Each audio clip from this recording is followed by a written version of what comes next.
ಸಮಸ್ತ ಕನ್ನಡ ನಾಡಿನ ಜನತೆಗೆ ನಾಡ ಹಬ್ಬ ದಸರಾ ಹಬ್ಬದ ಶುಭಾಶಯಗಳು ಎಲ್ರಿಗೂ ಅಂತೇಳಿ ತಿಳಿಸ್ತಾ, ಇಂದು ನವರಾತ್ರಿಯ 6ನೇ ದಿನ. ದುರ್ಗಾ ಮಾತೆಯನ್ನು ನಾವು ಯಾವ ಅವತಾರದಲ್ಲಿ ಪೂಜಿಸಬೇಕು, ಈ ದಿನ ದೇವಿಗೆ ಯಾವ ಬಣ್ಣದ ಸೀರೆ, ನೈವೇದ್ಯ, ಪುಷ್ಪಗಳನ್ನು ಅರ್ಪಿಸಿ ಯಾವ ಮಂತ್ರ ಹೇಳಿದರೆ ಗುರುಬಲ ಪ್ರಾಪ್ತಿಯಾಗುತ್ತೆ, ಬೆಟ್ಟದಂತ ಕಷ್ಟಗಳೆಲ್ಲ ಕರಗಿ ಹೋಗುತ್ತೆ ಎಂದು ನಾನಿವತ್ತು ತಿಳಿಸ್ತಾ ಹೋಗ್ತೀನಿ. ಈ ದಿನ 6ನೇ ದಿನ ದುರ್ಗಾ ಮಾತೆಯನ್ನು ಕಾತ್ಯಾಯನಿ ದೇವಿಯ ರೂಪದಲ್ಲಿ ಪೂಜಿಸ್ತಾರೆ.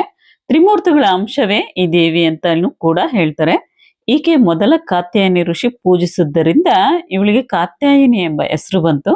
ಕಾತ್ಯಾಯಿನಿ ಅಂದ್ರೆ ಪರೋಪಕಾರದ ಪ್ರತಿರೂಪ. ಸೊ ಈ ದೇವಿ ಅತ್ಯಂತ ಭವ್ಯ ಸ್ವರೂಪ. ಈಕೆಯನ್ನು ಪೂಜಿಸಿದ್ರೆ ಶತ್ರುಗಳಿಂದ ಮತ್ತು ತೊಂದರೆಗಳಿಂದ ಮುಕ್ತಿ ಸಿಗುತ್ತೆ. ದೇವಿಗಳನ್ನು ರಾಕ್ಷಸರಿಂದ ರಕ್ಷಿಸಿದ ದೇವತೆ ಎಂದು ಕಾತ್ಯಾಯಿನಿ ದೇವಿಯನ್ನು ಹೇಳಲಾಗುತ್ತೆ. ಸೊ ದೇವಿಯು ಸದಾ ಬಂಗಾರದಂತೆ ಹೊಳಿತಾ ಇರ್ತಾಳೆ. ಈ ದೇವಿಗೆ 4 ಭುಜ ಇದೆ. ಬಲಗಡೆಯ ಮೇಲಿನ ಕೈ ಅಭಯ ಮುದ್ರೆಯಲ್ಲಿದೆ, ಬಲಗಡೆಯ ಮೇಲಿನ ಕೈ ವರಮುದ್ರೆಯಲ್ಲಿದೆ, ಎಡಗಡೆಯ ಮೇಲಿನ ಕೈ ಖಡ್ಗವಿದೆ ಕೈಯಲ್ಲಿ. ಸೊ ಎಡಗಡೆಯ ಕೆಳಗಿನ ಕೈಯಲ್ಲಿ ಕಮಲವಿದೆ. ಕಾತ್ಯಾಯಿನಿ ದುಷ್ಟರನ್ನು ಸಂಹರಿಸುವ, ಶಿಷ್ಟರದ್ದು ಉದ್ಧಾರ ಮಾಡುವ ಶಕ್ತಿ ದೇವತೆ ಅಂತಾನೆ ಹೇಳ್ಬೋದು. ಈಕೆಯನ್ನು ಮಂತ್ರ ಸಹಿತ ಆರಾಧಿಸಿದ್ರೆ ದುಷ್ಟ ಶಕ್ತಿಗಳು ನಾಶವಾಗುತ್ತೆ ಎಂಬ ನಂಬಿಕೆ ಇದೆ. ಮಾತಾ ಕಾತ್ಯಾಯಿನಿಯನ್ನು ಬ್ರಹ್ಮಾಂಡದಲ್ಲಿ ಪ್ರಧಾನ ದೇವತೆಯಾಗಿ ಪರಿಗಣಿಸಲಾಗಿದೆ. ಯುಗ ಯುಗಗಳಿಂದಲೂ ಈಕೆಯನ್ನು ಪೂಜಿಸಲಾಗುತ್ತೆ. ಕೃಷ್ಣನನ್ನು ಭೂಮಿಗೆ ಕರೆತರಲು ಗೋಪಿಗೆಯರು ಕಾತ್ಯಾಯನಿಯನ್ನು ಭಕ್ತಿಯಿಂದ ಪೂಜಿಸಿದ್ದಾರೆಂಬ ನಂಬಿಕೆ ಇದೆ. ಅಷ್ಟು ಮಾತ್ರವಲ್ಲದೆ ಉತ್ತಮ ವರನನ್ನು ಪಡೆಯುವುದಕ್ಕೆ ಕೂಡ ಹುಡುಗಿಯರು ತಾಯಿ ಕಾತ್ಯಾಯನಿಯನ್ನು ಪೂಜಿಸುತ್ತಾರೆ. ಸೊ ಈ ಕಾತ್ಯಾಯನಿ ಮಾತೆಯನ್ನು ಆರಾಧಿಸುವುದರಿಂದ ಕಾಳಸರ್ಪದೋಷ, ರಾಹುಗ್ರಹಕ್ಕೆ ಸಂಬಂಧಿಸಿದ ಸಮಸ್ಯೆಗಳು ಕೂಡ ದೂರ ಆಗುತ್ತದೆ. ಆದಂತಹ ಜಾತಕದಿಂದ ಸಮಸ್ಯೆಗಳು ಎದುರಿಸುತ್ತಿರುವ ತಾಯಿ ಕಾತ್ಯಾಯನಿಯನ್ನು ಶ್ರದ್ಧಾಭಕ್ತಿಯಿಂದ ಆರಾಧಿಸಬೇಕು. ತಾಯಿ ಆರಾಧನೆಯು ಸೋಂಕಿನಿಂದ ಆರೋಗ್ಯದ ಸಮಸ್ಯೆಗಳನ್ನು, ಮೆದುಳಿನ ಸಮಸ್ಯೆಗಳನ್ನು ಕೂಡ ನಿವಾರಣೆ ಮಾಡ್ತಾಳೆ. ಸೊ ಈ ಕಾತ್ಯಾಯನಿ ಎಂಬ ಹೆಸರು ಹೇಗೆ ಬಂತು ಅಂತೇಳಿ ನೋಡ್ದಾದ್ರೆ, ಕಥಾ ಎಂಬ ಋಷಿ ಇದ್ರು. ಅವರ ಮಗ ಹೆಸರು ಕಾತ್ಯ. ಇದೇ ಕಾತ್ಯಾಯ ಋಷಿ ಗೋತ್ರದಲ್ಲಿ ಜನಿಸಿದವರು.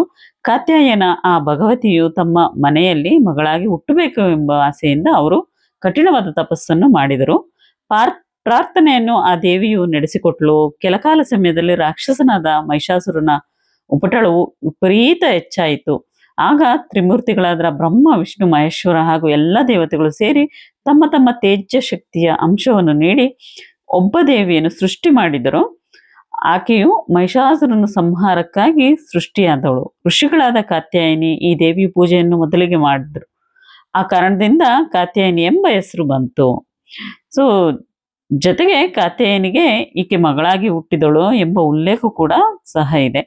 ಆ ದೇವಿ ಅವತಾರ ಆಗಿದ್ದು ಭಾದ್ರಪದ ಮಾಸದ ಕೃಷ್ಣ ಪಕ್ಷ ಚತುರ್ಥಿಯ ದಿನದಂದು. ಆ ನಂತರ ಅಶ್ವಯುಜ ಮಾಸದ ಶುಕ್ಲ ಪಕ್ಷ ಸಪ್ತಮಿ, ಅಷ್ಟಮಿ, ನವಮಿಯ ತನಕ 3 ದಿನ ಕಾತ್ಯಾಯಿನಿ ಋಷಿಗಳಿಂದ ಪೂಜೆಯನ್ನು ಸ್ವೀಕರಿಸಿದ ನಂತರದಲ್ಲಿ ದಶಮಿಯಂದು ಆ ದೇವಿಯ ಮಹಿಷಾಸುರನ ಸಂಹಾರ ಮಾಡಿದಳು. ಕಾತ್ಯಾಯಿನಿ ದೇವಿಯ ಆರಾಧನೆ ಮಾಡೋದ್ರಿಂದ ಧರ್ಮ, ಅರ್ಥ, ಕಾಮ್ಯ, ಮೋಕ್ಷ ಹೀಗೆ ಚತುರ್ವಿಧ ಫಲ ಪುರುಷಾರ್ಥಗಳು ಸಹ ದೊರೆಯುತ್ತೆ. ರೋಗ, ಶೋಕ, ದುಃಖ, ದಾರಿದ್ರ್ಯಗಳು, ಸಮಸ್ಯೆಗಳು ಏನಾದರೂ ಇದ್ರೆ ಜನ್ಮ ಜನ್ಮಾಂತರದ ಪಾಪಗಳು ಕೂಡ ನಾಶ ಆಗುತ್ತೆ. ಇಹಲೋಕದಲ್ಲಿ ದೇವಿಯನ್ನು ಆರಾಧಕರು ಅಲೌಕಿಕವಾದ ತೇಜಸ್ಸು, ಕಾಂತಿ, ಸಮಾಧಾನ, ಸಂತೃಪ್ತಿ ಕಾಣಬಹುದು. ನಾಳೆ ದೇವಿ ಕಾತ್ಯಾಯನಿ ಪೂಜೆ ಮಾಡುವಾಗ 3 ಅರಿಶಿನ ಉಂಡುಗಳನ್ನು ಪೂಜೆಯನ್ನು ಇರಿಸಬೇಕು. ಮಂತ್ರ ಹೇಳುತ್ತಾ ದೇವಿ ಪೂಜೆ, ನೈವೇದ್ಯ ಎಲ್ಲ ಆದ ನಂತರ ಈ 3 ಅರಿಶಿನ ಉಂಡೆಗಳನ್ನು ಜೊತೆಯಲ್ಲಿ ಇಟ್ಟುಕೊಂಡ್ರೆ ಶೀಘ್ರವಾಗಿ ಕಂಕಣ ಭಾಗ್ಯ ಕೂಡಿ ಬರುತ್ತದೆ. ಈ ಕೆಲಸವನ್ನು ಮಹಿಳೆಯರಿಗಾಗಲಿ ಪುರುಷರಾಗಲಿ ಯಾರು ಬೇಕಾದ್ರೂ ಮಾಡ್ಬೋದು. ಸೊ ಈ ಕಾತ್ಯಾಯನಿ ದೇವಿ ಗುರುಗ್ರಹವನ್ನು ನಿಯಂತ್ರಣದಲ್ಲಿರಿಸುತ್ತಾಳೆ. ನಾವು ಚೆನ್ನಾಗಿ ಜೀವನ ನಡೆಸಲು ಕೆಲಸ, ಕಾರ್ಯ, ಉದ್ಯೋಗ ಮತ್ತು ಮದುವೆ ಜೀವನದಲ್ಲಿ ನೆಮ್ಮದಿ ಹಾಗೂ ಗೆಲುವನ್ನು ಪಡೆಯಲು ಗುರುಬಲ ಇರಲೇಬೇಕು.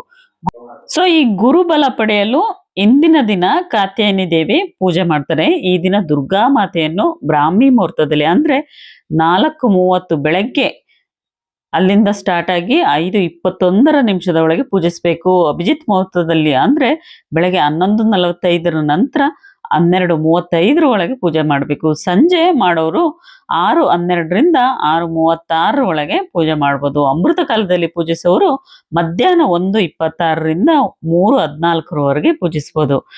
ಇಂದು ಕಾತ್ಯಾಯಿನಿ ದುರ್ಗಾ ಮಾತೆಗೆ ಜೇನುತುಪ್ಪ, ಸಕ್ಕರೆ, ಸಿಹಿ ಬಾಳೆಹಣ್ಣು, ರಸಾಯನ ಅರಿಶಿನ ಹಾಕಿ ಮಾಡಿದ ಪದಾರ್ಥ ಅಥವಾ ಚಿತ್ರಾನ್ನ ಸಮರ್ಪಿಸಿ ನಮಸ್ಕಾರ ಮಾಡ್ಕೊಳ್ಬೋದು. ಸಿಹಿ ವಿಳೆದೆಲೆ ಕೂಡ ದೇವಿಗೆ ಅರ್ಪಿಸುವುದು. ಇಂದು ತಾಯಿಗೆ ಕೆಂಪು ಬಣ್ಣದ ಪುಷ್ಪಗಳಿಂದ ಅಲಂಕಾರ ಮಾಡಬೇಕು, ಪೂಜೆ ಮಾಡ್ಕೊಳ್ಬೋದು. ಹಾಗೆ ಬೂದು ಬಣ್ಣದ ವಸ್ತ್ರವನ್ನು ಧರಿಸಿಕೊಂಡು ದೇವಿಗೆ ಪೂಜೆ ಮಾಡಬೇಕು. ಸೊ ಅಂದ್ರೆ ಕೆಂಪು ಬಣ್ಣದ ಬೂದು ಬಣ್ಣದ ಕಲರ್ ಆಗಿರಬೇಕು. ಸೊ ದೇವಿಗೆ ಕೂಡ ಅದೇ ಕಣ್ಣದ ರವಿಕೆ ಕಣನು ಕೂಡ ಅರ್ಪಿಸಬೇಕು. ಈ ದಿನ ಭಕ್ತಿಯಿಂದ ಓಂ ದೇವಿ ಕಾತ್ಯಾಯಿನಿ ನಮಃ ಎಂದು 108 ಸಾರಿ ಪೂಜೆ ಮಾಡುತ್ತಾ ಅವಳನ್ನು ಜಪಿಸಬೇಕು. ಸೊ ಹೀಗಾಗಿ ಅವಳ ಒಂದು ಎಲ್ಲ ಪೂಜೆಯ ಪ್ರಾಪ್ತಿಯು ಕೂಡ ನಿಮಗೆ ಅನುಗ್ರಹ ದೊರೆಯುತ್ತೆ.